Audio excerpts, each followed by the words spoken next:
မင်းကိုကြီးတွေလာတယ်ဟာဆွဲတင်သုံးအောင်ဆွဲဖွက်ကြနေပါ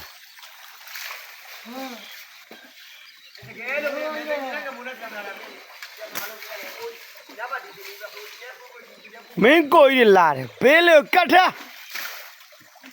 မဒီစင်ရောက်မှာနော်ထောချောင်း50ပိတ်တဲ့ဒီဘက်ကစင်ကောင်တော့မရောက်ဘူးနဲ့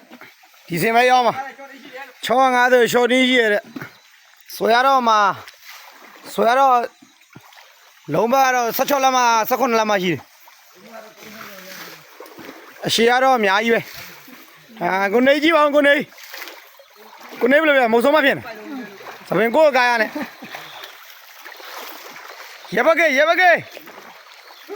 ရပါကေစင်ရလဲမှာရောဆွဲရဖွေးကြတာ